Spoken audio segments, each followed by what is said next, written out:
आज हम लोग श्रीमद् भागवत गीता के 12वें अध्याय का सबसे पहले महात्म्य को श्रवण करेंगे। उसके बाद मूल अध्याय का श्रवण करेंगे।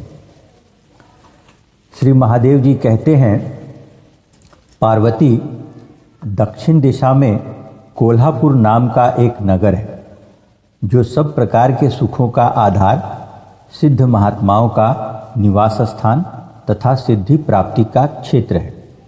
वह पराशक्ति भगवती लक्ष्मी का प्रधान पीठ है। संपूर्ण देवता उसका सेवन करते हैं। वह पुराण प्रसिद्ध तीर्थ भोग एवं मोक्ष प्रदान करने वाला है। वहाँ करोड़ों तीर्थ और शिवलिंग हैं। रुद्र गया भी वही है। वह विशाल नगर लोगों में बहुत विख्यात है। एक दिन कोई युवक पुरुष उस नगर में आया। वह कहीं का राजकुमार था। उसके शरीर का रंग गोरा, नेत्र सुंदर, ग्रीवा शंख के समान, कंधे मोटे, छाती चौड़ी तथा भुजाएं बड़ी बड़ी थी। नगर में प्रवेश करके सब ओर महलों की शोभा निहारता हुआ वह देवेश्वरी महालक्ष्मी के दर्शनार्थ उत्कंठित हो मणिकंठ तीर्थ में गया और वहाँ स्नान करके उसने पितरों का तर्पण किया।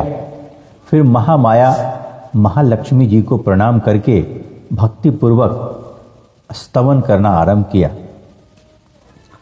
राजकुमार बोला, जिसके हृदय में असीम दया भरी हुई है, जो समस्त कामनाओं को देती तथा अपने कटाक्ष क्षमा मात्र से सारे जगत की सृष्टि पालन और संहार करती है, उस जगन माता महालक्ष्मी की जय हो। जिस शक्ति के सहारे उसी के आदेश के अनुसार परमेष्ठी ब्रह्मा सृष्टि करते हैं, भगवान अच्युत जगत का पालन करते हैं तथा भगवान रुद्र अखिल विश्व का संहार करते हैं, उस सृष्टि पालन और संहार की शक्ति से संपन्न पार्वती पराशक्ति का मैं भजन करता हूँ। कमले, योगी जन तुम्हारे चरण कमलों का चिंतन करते हैं। कमलालय, तुम अपनी स्वाभाविक सत्ता से ही हमारे समस्त इंद्रिय गोचर विषयों को जानती हो। तुम ही कल्पनाओं के समूह को तथा उसका संकल्प करने वाले मन को उत्पन्न करती हो। इच्छा शक्ति, ज्ञान शक्ति और क्रिया शक्ति, ये सब तुम्हारे ही रूप हैं। तुम परासंवित मतलब परम ज्ञान रूपिणी हो। तुम्हारा स्वरूप निष्कल, निर्मल, नित्य, निराकार, निरंजन, अंतररहित, आतंक शून्य, आलंबहीन तथा निरामय है। देवी, तुम्हारी महिमा का वर्णन करने में कौन समर्थ हो सकता है, जो 6 चक्रों का भेदन करके अंतःकरण के 12 स्थानों में विहार करती है। अनाहत, ध्वनि, बिंदु, नाद और कला, ये जिसके स्वरूप हैं, उस माता महालक्ष्मी को मैं प्रणाम करता हूँ। माता, तुम अपने मुख रूपी पूर्ण चंद्रमा से प्रकट होने वाली अमृत राशि को बहाया करती हो। तुम ही परा, पश्यंती, मध्यमा और बैखरी नामक वाणी हो। मैं तुम्हें नमस्कार करता हूँ। देवी, तुम जगत की रक्षा के लिए अनेक रूप धारण किया करती हो। अंबिके, तुम ही ब्राह्मी, वैष्णवी तथा माहेश्वरी शक्ति हो। वाराही, महालक्ष्मी, नरसिंही, ऐन्द्री, कौमारी, चंडिका, जगत को पवित्र करने वाली लक्ष्मी, जगन माता सावित्री, चंद्रकला तथा रोहिणी भी तुम ही हो। परमेश्वरी, तुम भक्तों का मनोरथ पूर्ण करने के लिए कल्पलता के समान हो। मुझ पर प्रसन्न हो जाओ। उसके इस प्रकार स्तुति करने पर भगवती महालक्ष्मी अपना साक्षात स्वरूप धारण करके बोली, राजकुमार, मैं तुमसे प्रसन्न हूँ। तुम कोई उत्तम वर मांगो। राजपुत्र बोला, माँ, मेरे पिता राजा बृहद्रथ अश्वमेघ नामक महान यज्ञ का अनुष्ठान कर रहे थे। वे दैव योग से रोगग्रस्त होकर स्वर्गगामी हो गए। इस बीच में यूप में बंधे हुए मेरे यज्ञ संबंधी घोड़े को, जो समूची पृथ्वी की परिक्रमा करके लौटा था, किसी ने रात्रि में बंधन काटकर कहीं अन्यत्र पहुंचा दिया। उसकी खोज में मैंने कुछ लोगों को भेजा था, किंतु वे कहीं भी उसका पता न लगा पाए। जब खाली हाथ लौट आए हैं, तब मैं सब ऋत्विजों से आज्ञा लेकर तुम्हारी शरण में आया हूँ। देवी, यदि तुम मुझ पर प्रसन्न हो तो मेरे यज्ञ का घोड़ा मुझे मिल जाए, जिससे यज्ञ पूर्ण हो सके, तभी मैं अपने पिता महाराज का ऋण उतार सकूंगा।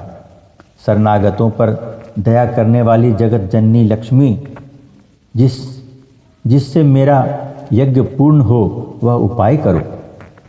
भगवती लक्ष्मी ने कहा, राजकुमार, मेरे मंदिर के दरवाजे पर एक ब्राह्मण रहते हैं, जो लोगों में सिद्ध समाधि के नाम से विख्यात हैं।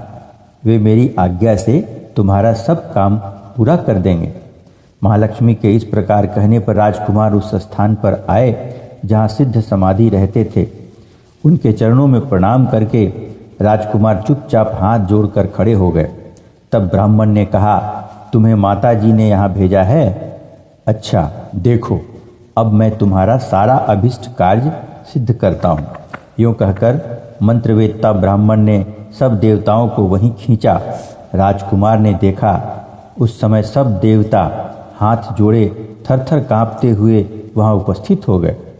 तब उन श्रेष्ठ ब्राह्मण ने समस्त देवताओं से कहा, देवगण, इस राजकुमार का अश्व, जो यज्ञ के लिए निश्चित हो चुका था, रात में देवराज इंद्र ने चुराकर अन्यत्र पहुंचा दिया है।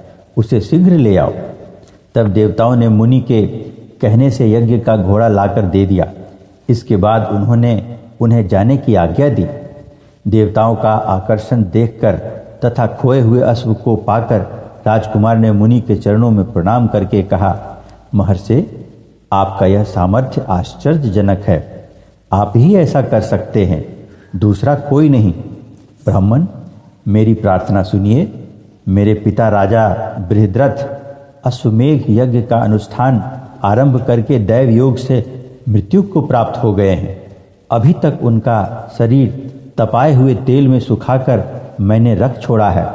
साधु श्रेष्ठ, आप उन्हें पुनः जीवित कर दीजिए।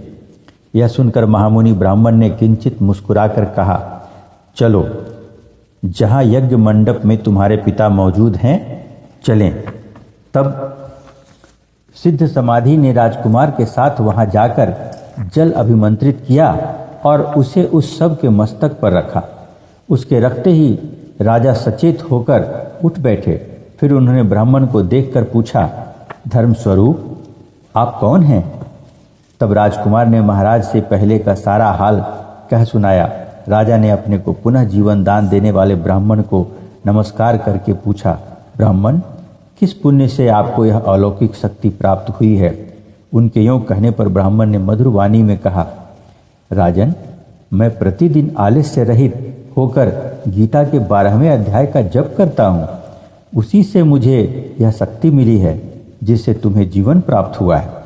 यह सुनकर ब्राह्मणों सहित राजा ने उन महर्षि से गीता के 12वें अध्याय का अध्ययन किया। उसके महात्म्य से उन सब की सद्गति हो गई। दूसरे दूसरे जीव भी उसके पाठ से परम मोक्ष को प्राप्त हो चुके हैं। इस प्रकार 12वें अध्याय का ये महात्म्य अब समाप्त होता है। इसके बाद हम लोग 12वें अध्याय के मूल पाठ का श्रवण करेंगे।